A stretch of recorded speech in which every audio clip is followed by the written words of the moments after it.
Et évidemment, je crois que pour nous tous, c'est une grande joie de nous retrouver ici dans la présence du Seigneur et dans la sécurité qu'il donne, et que sa paix inonde vos cœurs et qu'il vous donne à chacun d'expérimenter sa présence, son soutien, son contact. Nous avons loué le Seigneur, nous l'avons glorifié, nous avons pris le temps de l'adorer, nous avons écouté le témoignage de notre fille et nous disons que le Seigneur est bon. Il est bon, pas simplement parce qu'il nous a fait du bien, mais il est bon parce que c'est dans sa nature. Notre Dieu est bon, Dieu est amour, Dieu est fidèle, Dieu est merveilleux. Nous continuons sur notre thème du service. Et je me suis posé une question parce que nous avons eu plusieurs prédications sur le service. Comme chaque mois, nous avons plusieurs prédications sur le thème du mois. Et je me suis demandé, est-ce que lorsque nous parlons ici, est-ce que ceux qui écoutent se sentent concernés? Je voudrais dire, lorsque la parole de Dieu est annoncée, mais vous pouvez vous dire que c'est pour les autres, ou bien ça peut passer par-dessus votre tête, et il y a une sorte de distraction qui peut vous empêcher de saisir les choses que le Seigneur veut vous donner. Donc, je demande encore, est-ce que vous vous sentez vraiment concerné? C'est-à-dire, lorsque le message est prêché, lorsque la parole de Dieu est lue, est-ce que vous vous dites, ça me concerne, je suis intéressé par cela? Est-ce que pour vous, c'est une parole qui vient pour répondre à vos problèmes, ou bien simplement, c'est comme une pluie, et puis il faut s'abriter, et puis ça va passer? Appropriez-vous la parole de Dieu. C'est une étape, n'est-ce pas, dans votre marche avec lui, où vous recevez la parole de Dieu comme étant votre parole. Et vous commencez à chercher à bien comprendre la parole de Dieu. Et ça va même vous conduire à poser des questions. Demandez à un prédicateur, qu'est-ce que tu voulais dire exactement? Lire la Bible et demander à un frère, mais qu'est-ce que ce verset signifie? Comment tu l'as compris? Ça vous est déjà arrivé de demander à quelqu'un d'autre ce que signifie un verset? Ça vous est jamais arrivé? Mais interrogez-vous. Est-ce que nous vivons une vie chrétienne normale? Alors, un problème pourrait être que tu te sens parfois inutile à tes propres yeux. Ça vous est déjà arrivé? Où vous ne vous sentez, vous vous dites vraiment, je ne suis rien. Parce que quand quelqu'un sent qu'il n'est rien, en fait, il ne peut rien faire, puisque ce qu'il fera n'apportera rien. Donc, celui qui sent qu'il n'est rien s'exclut lui-même de tout ce qui est utile. Et c'est un sentiment que le diable donne à beaucoup de personnes. Et vous ne pouvez pas servir, vous ne pouvez pas apporter quelque chose qui fasse du bien à quelqu'un d'autre. Et même prier, vous ne le faites pas parce que vous estimez que votre prière s'arrête au plafond, n'est-ce pas? Dieu n'entend pas. C'est un mensonge de l'ennemi. Vous êtes important aux yeux du Seigneur. La Bible dit que le Seigneur t'aime. Le Seigneur t'aime. Et il est content de te voir. Ce matin, le Seigneur est content de te voir. Il dit, mon fils, ma fille, je suis content de te voir. c'est moi qui t'ai créé, j'ai un plan pour toi, j'ai un programme pour toi. Donc, laisse ton cœur être atteint par cet amour de Dieu. Alors, je vais lire un texte dans la Bible pour le service. C'est un texte que j'ai lu au début de cette enseigne, de ce mois du service. Et c'est dans l'évangile de Jean, au chapitre 13, nous allons lire 3 versets. Jean 13, verset 3. C'est le texte où Jésus lave les pieds de ses disciples. Jésus, qui savait que le Père avait remis toutes choses entre ses mains, qu'il était venu de Dieu et qu'il s'en allait à Dieu, se leva de table, ôta ses vêtements et prit un linge dont il se ceignit. Ensuite, il versa de l'eau dans un bassin et il se mit à laver les pieds des disciples et à les essuyer avec le linge dont il était ceint. Jésus, non seulement il a lavé les pieds des disciples, mais il les a lavés, il les a essuyés. Il a fait le travail jusqu'au bout. Et c'était quelque chose de tellement humiliant aux yeux des disciples que Pierre a dit non, il ne faut pas que tu me laves les pieds. Mais Jésus lui a dit que c'était important qu'il lui lave les pieds. Et nous pouvons nous dire, le service, ça va m'humilier, ça va m'avilir, mais Jésus n'a pas été avili par cela. Les disciples ont retenu l'enseignement. Lui, qu'on appelle le Seigneur, le Maître, il leur a lavé les pieds. Laver les pieds, c'était réservé à l'esclave, c'était réservé au serviteur qui lavait les pieds des personnes qui arrivaient à la maison et puis qui étaient passées dans la poussière. Et Jésus fait ce travail-là. Et Jésus leur dit par là que non seulement lui, le Seigneur, il est venu pour les aider, pour les servir, mais que eux-mêmes, ils sont appelés à se servir les uns les autres. Ce que Jésus enseigne, c'est que le service n'est pas une position inférieure. Jésus leur enseigne que le service, c'est la position de celui qui est capable d'aider.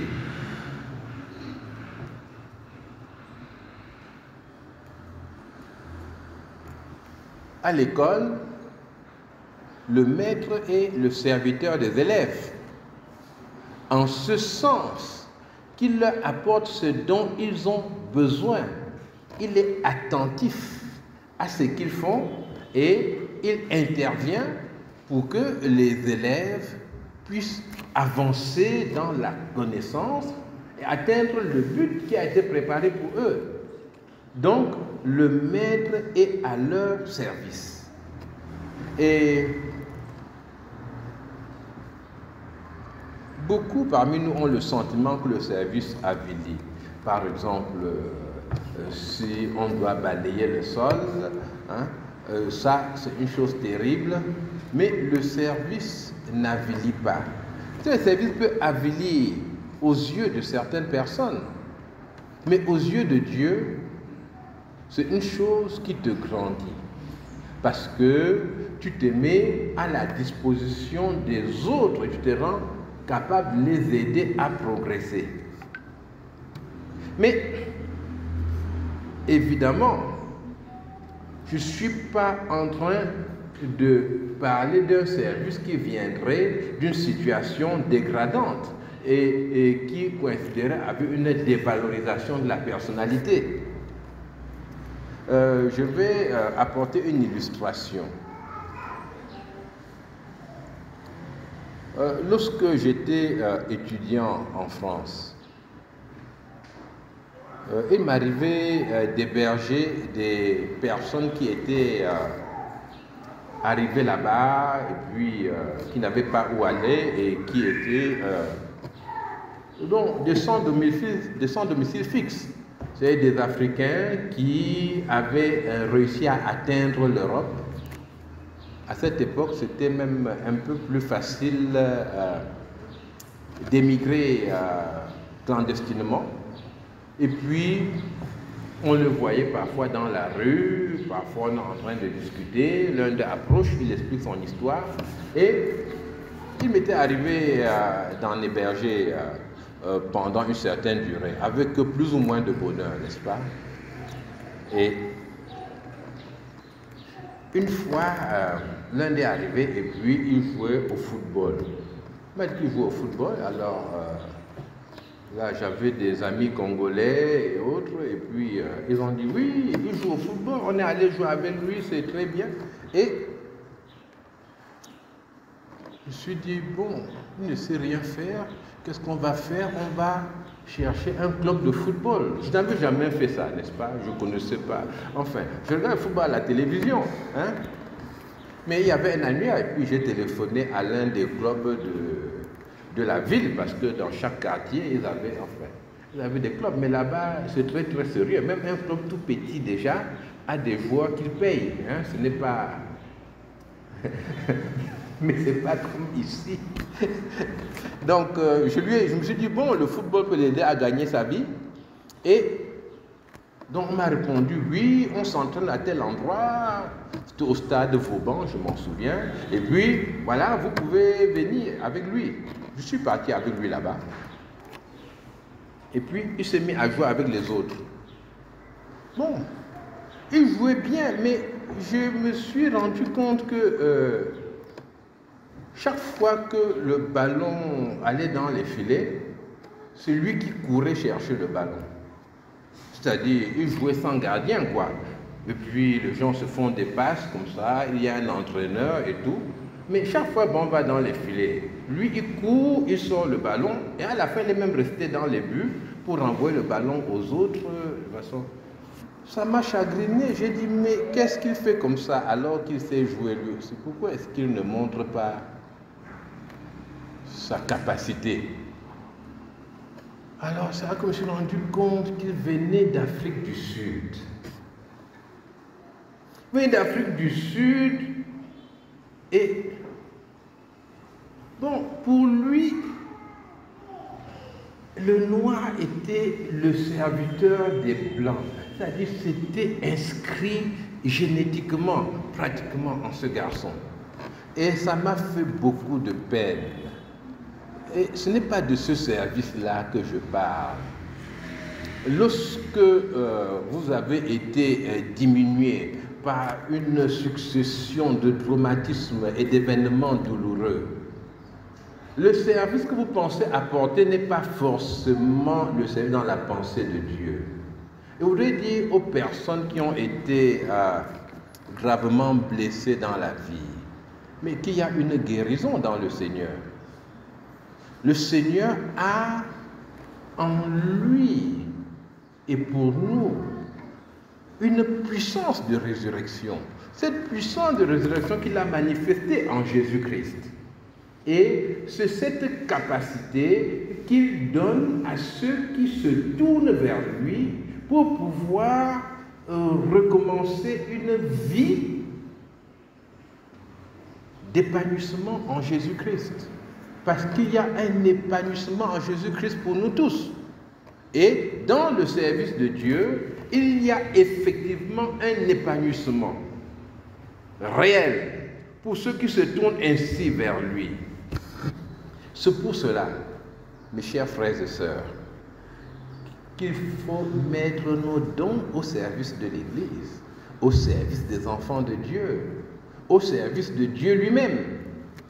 L'apôtre Pierre dit dans sa première épître, au chapitre 4, verset 10, 1 Pierre 4, 10, « Comme de bons dispensateurs des diverses grâces de Dieu, que chacun de vous mette au service des autres le don qu'il a reçu. » Pour l'apôtre Pierre, un enfant de Dieu a des dons, des capacités particulières que Dieu lui a données. Il y a un débat sur les dons, voilà, est-ce que c'est après la conversion, est-ce que c'est avant la nouvelle naissance, mais c'est un débat qui est vain.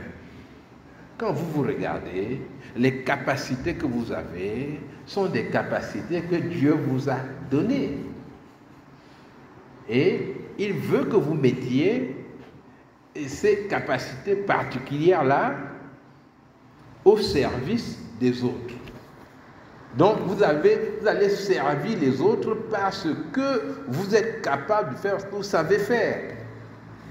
Et chacun a reçu une capacité de Dieu. Je ne sais pas s'il y a des personnes parmi nous qui prient en disant « Seigneur, montre-moi les capacités que je peux mettre au service des autres frères et sœurs. » Je ne sais pas. Ça, c'est un sujet de prière que je vous propose. Quand vous prierez cela, le Seigneur sera très content de voir votre désir. En général, la prière, c'est « Seigneur, quels sont les dons que tu m'as donnés? Parce que je veux m'en sortir. » Je veux m'en sortir. Ça, c'est la prière qui est tournée vers nous-mêmes. C'est important de penser à soi-même, mais Dieu nous conduit plus loin. Par le service, nous nous tournons vers les autres et nous commençons à mieux porter en nous l'image de Jésus-Christ qui s'est donné pour nous. De riche qu'il était, il s'est fait pauvre pour nous afin que par sa pauvreté, nous soyons enrichis. Donc, Jésus veut nous conduire à sa ressemblance. Porter chaque jour de mieux en mieux et d'une façon plus profonde cette merveilleuse image de Christ et connaître cette abondance de vie que le Seigneur a préparée pour nous.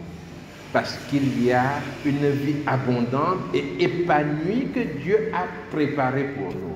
Il est le Dieu bienheureux, donc il a la capacité de me rendre, moi aussi, heureux et bienheureux en lui.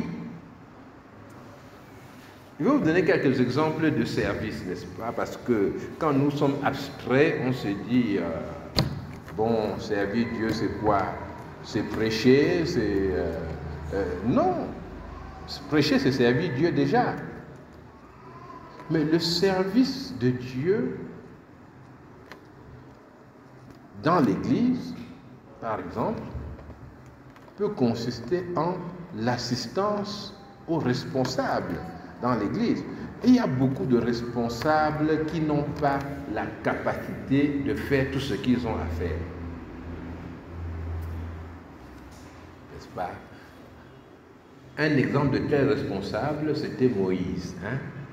Moïse était responsable, avait reçu l'onction divine, mais Moïse dit lui-même à Dieu que le poids de ce peuple est trop élevé pour moi. Et Dieu lui demande de choisir 70 personnes sur lesquelles il va mettre son esprit afin que Moïse soit soutenu. Et ces gens-là ont servi Moïse. Dans le désert, lorsque Moïse juge le peuple, son beau-père voit cela et son beau-père, qui n'était pas un Israélite, lui dit « Mais Moïse, ça c'est quoi? Tu vas te fatiguer, tu vas mourir plutôt que... Qu'est-ce que tu fais comme ça? Mais il faut nommer des chefs de milliers, des chefs de centaines, des chefs de 10, et puis ils vont se juger comme ça entre eux, et les cas difficiles, on va te les porter. » Et Moïse a trouvé que le conseil du beau-père était un très bon conseil. Nous pouvons assister les responsables. Et vous allez dire, mais moi je suis là, on ne m'a jamais rien demandé. Bon, alors, si vous voulez qu'on vous demande quelque chose, mais mettez-vous au service en disant, je suis disponible pour faire quelque chose dans l'église. Il y a peu de personnes qui parlent comme ça. Parce que voyez-vous, Le dimanche, vous vous asseyez là. Certains parmi vous, je ne les ai jamais vus sourire, n'est-ce pas, dans cette église. Ils ont le visage serré, comme si je les avais agressés avant d'arriver ici pour la prédication. Hein. Ils ne sont pas contents. Qu'est-ce qu'ils ont? Je ne sais pas. Si on blague, ils ne rient pas. Hein. Si on annonce un deuil, ils ne pleurent pas. Hein. Ils sont là, ils vous regardent. Hein. Il s'est dit, il faut que le vieux père là dégage et puis je rentre chez moi. Mais on s'est dit, mais qu'est-ce qu'ils ont? Qu'est-ce qu'ils ont? Et maintenant, vous croyez qu'à la fin du culte, je viens vous voir pour dire, est-ce que tu veux m'aider? Je suis fou. Et si tu me gifles, hein? Oui, bon, on va dire, gifler le pasteur c'est mauvais, on va te gronder, mais on aurait pu éviter ça, n'est-ce pas, avec un peu de sagesse, et voir que ça c'est un enfant gifleur, n'est-ce pas, nous devons l'éviter. Mais vous devez vous mettre à la disposition des responsables de vos différents groupes. Dans le groupe de jeunes, oui, je peux faire quelque chose. Dans le groupe musical, il y a un groupe de communication qui a même lancé un appel, n'est-ce pas, à tous ceux qui le veulent, pour venir et travailler dans la communication, dans l'église. On peut servir dans la préparation des réunions. J'ai été très content, je suis très content de voir la préparation de la salle. Je vois chaque mois qu'il y a le thème du mois qui est affiché, et les bancs qui sont placés, des gens qui balaient. Oui, je voudrais, au nom de l'Église, féliciter tous ces gens qui s'investissent de cette manière. Mais je dis, il n'y a pas assez de ces personnes. Vous pouvez servir Dieu dans le secrétariat. Pour l'Église, on a besoin de personnes qui sont capables et qui peuvent intervenir dans le site web de l'Église. Il y a l'assistance aux personnes âgées. Vous allez dire, oui, âgé comme tonton Franklin par exemple, ou bien... bon, mais il y a des gens même plus âgés que tonton Franklin ici. Et ces gens ont besoin, parfois, d'un coup de main. Et il y a des personnes qui ont plusieurs enfants et qui sont visiblement dépassées par la situation, surmenées, qui n'arrivent pas à venir à l'église avec leurs enfants. On peut s'approcher de ces personnes. Et il y a beaucoup de possibilités de service. Garder les enfants. On peut servir dans la permanence à l'église. C'est pour nous un véritable problème d'avoir une permanence dans cette église, c'est-à-dire des personnes qui sont là et qui sont capables de référer au pasteur les diverses situations qui se posent, parce que les gens arrivent à l'église et puis ont tel ou tel problème, et il y a parmi eux des gens qui ont des problèmes que l'église pourrait résoudre. Et il faut pouvoir en avertir le pasteur. Il faut qu'il y ait une permanence. Et on a besoin de vous, n'est-ce pas? Que vous vous inscriviez pour cela et que vous disiez, je peux faire ceci. Il y a des activités manuelles. Donc, j'ai cité plusieurs de où vous pouvez travailler. Mais vous voyez bien que pour pouvoir faire tout ce travail-là, il peut avoir un besoin de formation. Parce que parfois on a la volonté, mais on n'a pas la capacité. Mais c'est bien quand on a la volonté et pas la capacité, parce que Dieu peut nous aider à acquérir la capacité. Et même si on n'a pas de volonté du tout, eh bien on peut parler au Seigneur, dire Seigneur, je ne sais pas pourquoi ma situation est tellement grave, je n'ai même pas la volonté. Avant de dire qu'il me faut la capacité. Même la volonté, elle n'arrive pas à commencer. Je ne veux rien. Et dit au Seigneur, je veux vouloir. Vous comprenez? Oui, il faut vous battre, parler à Dieu. Je veux vouloir parce que Philippiens 2,13, n'est-ce pas, dans l'épître de Paul aux Philippiens, au chapitre 2, au verset 13, nous lisons, car c'est Dieu qui produit en vous le vouloir et le faire selon son bon plaisir. Donc, tu as tout ce qu'il te faut pour entrer dans le service de Dieu. Et je dis encore, la formation peut être utile, parce que s'il faut aider à cultiver un champ de maïs, bon, c'est facile. On accompagne l'autre au champ, et puis il indique le sillon, et puis on se met à cultiver. Mais s'il faut aider à élever des poulets dans une ferme, ben, ça peut être plus compliqué. Il faut savoir ce qu'on demande ou bien aider quelqu'un à corriger des copies. Bon, il faut au moins savoir dans quelle discipline on se trouve. Et puis, il faut des capacités. On ne peut pas aller aider un maçon dans tous les domaines de son activité. Et c'est pour cela que l'Église de Dieu doit offrir des formations à ses membres. C'est une chose très très importante. Pour que le service soit bien fait, il faut offrir des formations aux membres. Même la simple vaisselle dont on parle. Mais il y a des gens qui ne savent pas faire la vaisselle. Quand ils font la vaisselle, vous revenez voir, tous les plats sont pleins d'huile. Ou bien quand ils la font, ils ont une eau pour le rinçage. Quand vous regardez l'eau du rinçage, vous n'avez plus jamais envie de manger dans l'église. Vous voyez que l'assiette sort de l'eau du rinçage là, et puis on va la mettre à sécher, et vous vous dites, mais comment est-ce qu'on peut être aussi sale? C'est-à-dire, ce n'est pas possible. Mais, et qu'est-ce qu'on va faire? Il y a un besoin de formation. Avec la formation, on arrive à gérer beaucoup de problèmes. Les gens deviennent qualifiés et puis les choses vont mieux. Ne soyez pas des responsables qui disent « Ah, je suis le seul à savoir bien faire les choses. Personne ne sait balayer ici comme moi. Personne ne sait épousseter les meubles comme moi. » Mais non, mais il faut enseigner.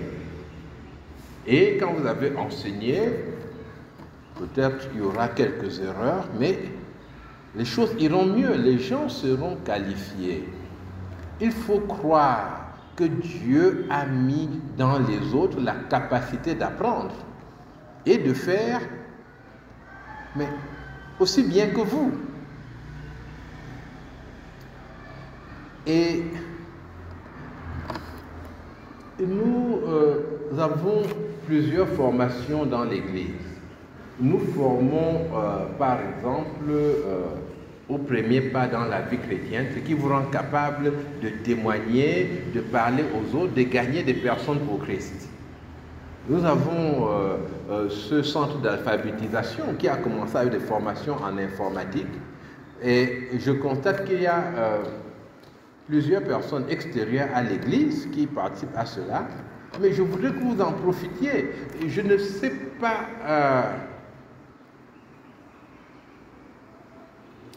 ce qui vous arrête dans la construction de votre personnalité. Ces formations sont là pour vous. C'est-à-dire, en formation en informatique, vous devez apprendre la bureautique pour mieux vous intégrer dans la vie et être utile, même dans l'église, même pour des frères, ou bien utile dans le monde, utile pour vous-même. Eh bien, mais il faut en profiter. Nous avons une formation musicale. Là-bas, vraiment, pour moi, ça relève de l'extraordinaire. Si je pouvais écrire dans le livre des records Guinness, je mettrais notre formation à la musique dans le livre des records Guinness. C'est-à-dire, on est allé chercher quelqu'un qui a atteint un niveau tellement élevé dans ce travail et qui a formé des personnes dans les institutions les plus prestigieuses de ce pays en matière musicale. Il vient ici tous les samedis et il n'y a presque personne à former. Je ne sais pas si vous comprenez bien ce que je dis. C'est-à-dire qu'on est allé chercher l'entrée de l'équipe nationale. Il vient former des gens pour des matchs interquartiers. Personne ne vient. Ce n'est pas étonnant.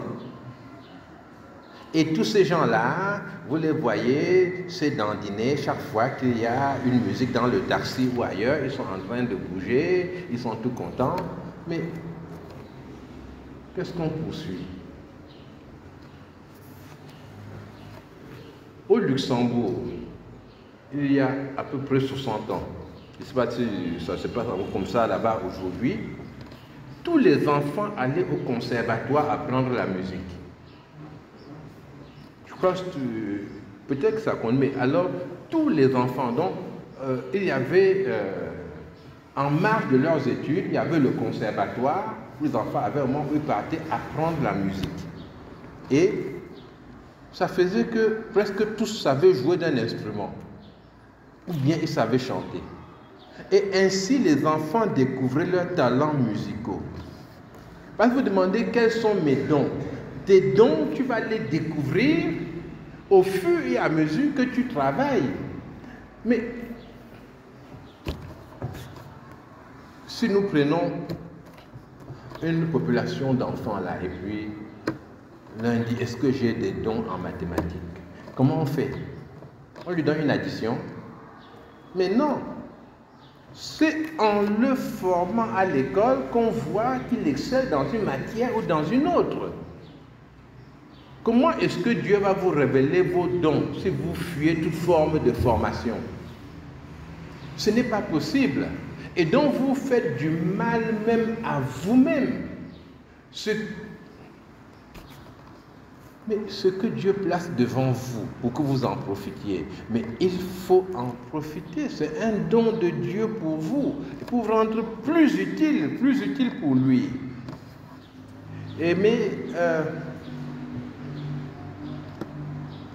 Je crois qu'il y a quand même un problème profond, pas simplement pour nous ici.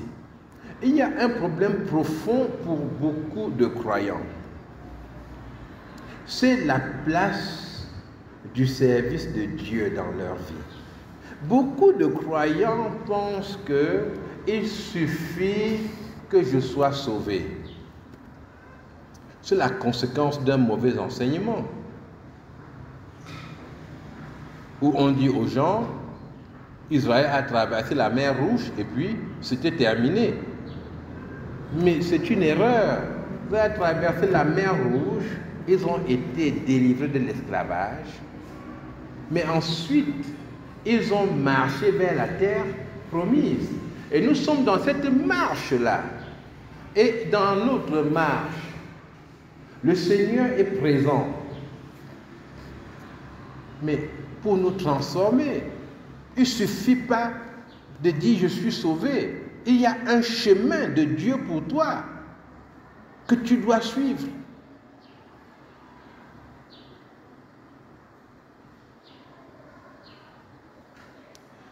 Beaucoup de croyants ne voient même pas la place de l'Église dans leur vie.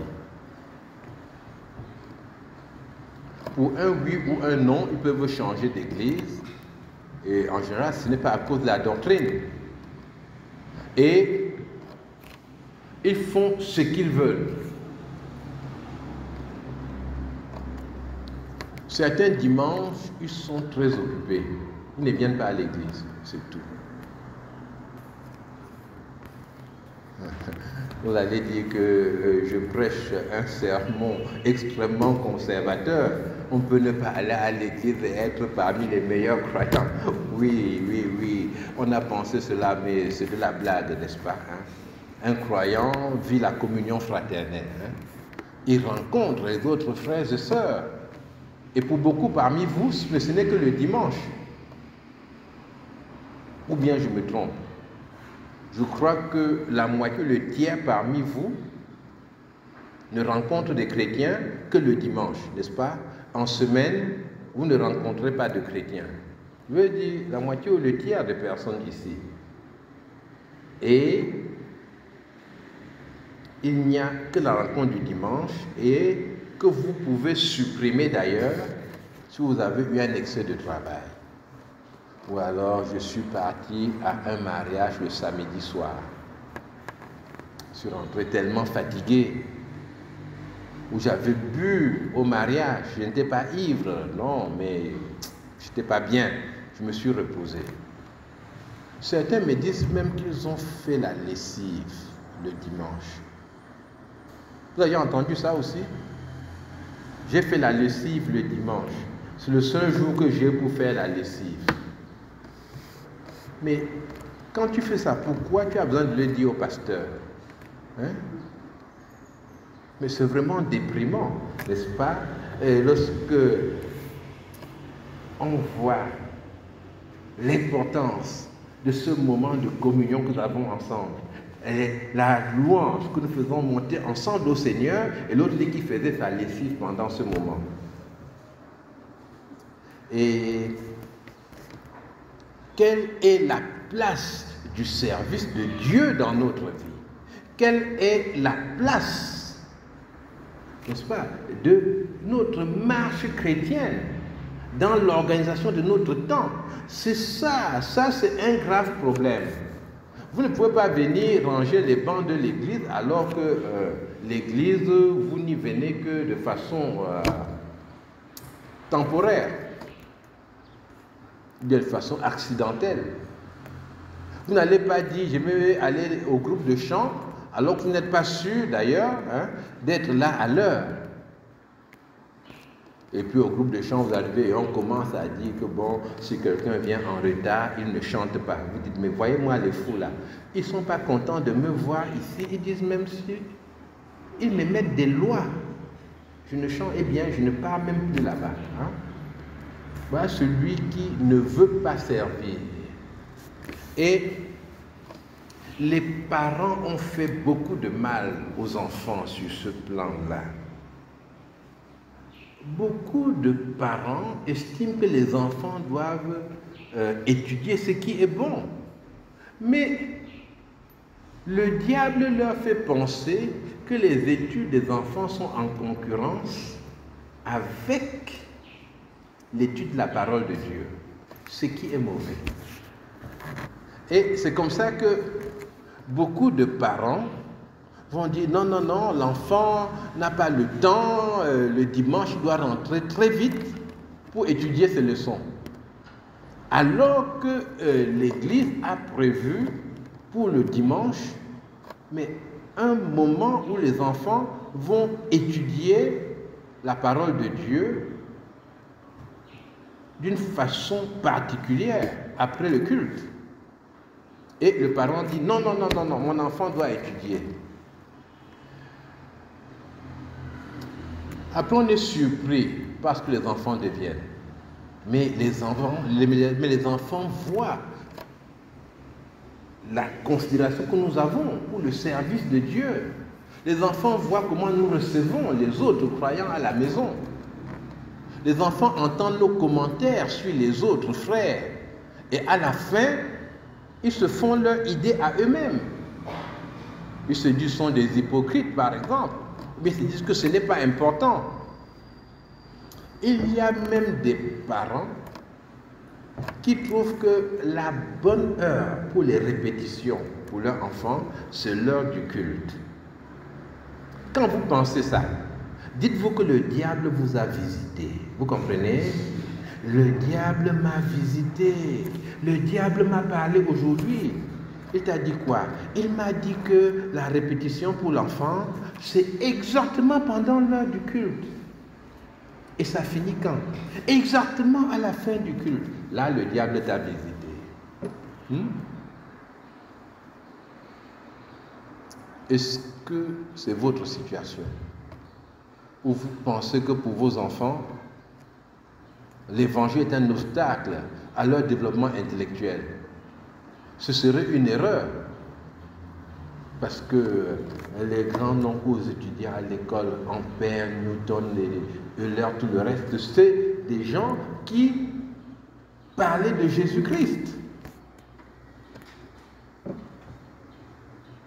Pasteur, il parlait de Dieu, il évangélisait. Pascal mélisait ses œuvres.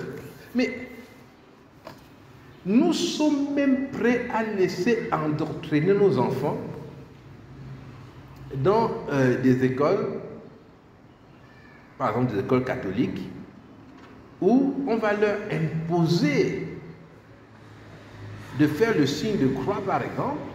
On va leur imposer de suivre des rites catholiques, de participer à la messe, parce que nous voulons qu'ils aient une bonne formation. Mais ce sont les chrétiens qui le font. Il y a eu les musulmans qui se sont fâchés au nord Cameroun, là, et puis qui ont dit, mais le collège, là, qui est un collège catholique, nous, on ne veut plus voir la croix qu'il y a sur les cuissons, parce que nos enfants, pour ça, ils sont musulmans.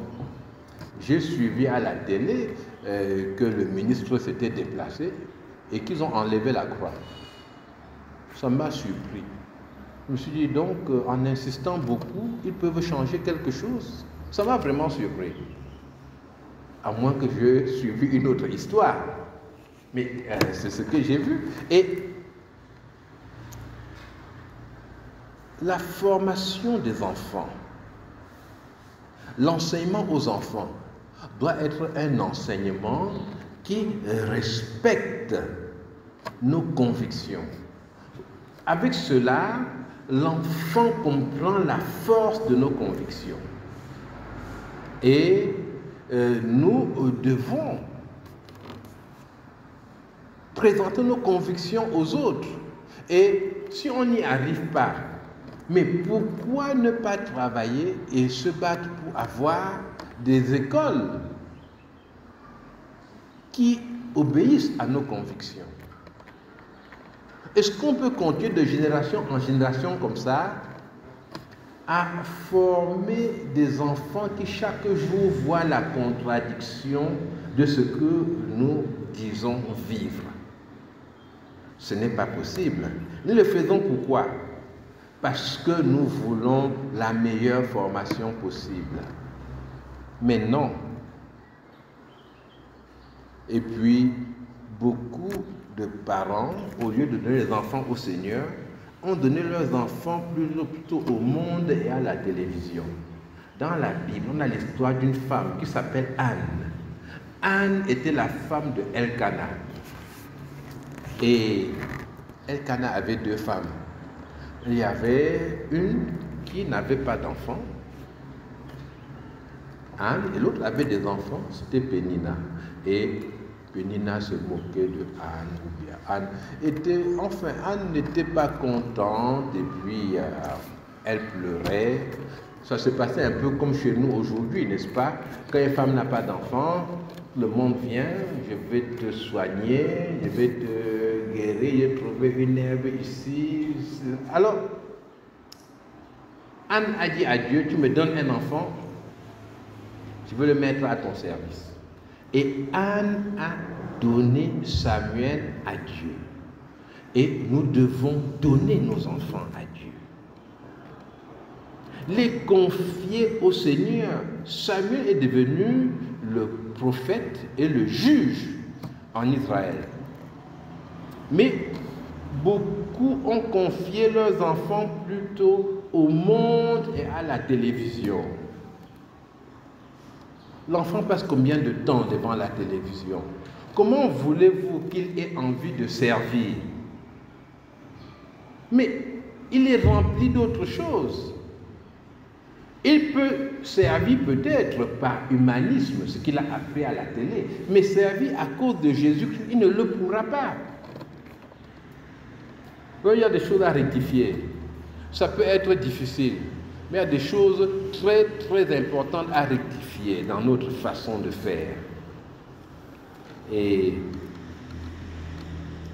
le Seigneur est bon, il est grand et puissant, et il est présent pour nous aider à revenir à son service. Retenons que Dieu nous a donné des dons. Ces dons et ces dons-là, nous allons les découvrir pendant que nous travaillons pour lui. Et retenons aussi qu'il crée en nous le vouloir et le faire.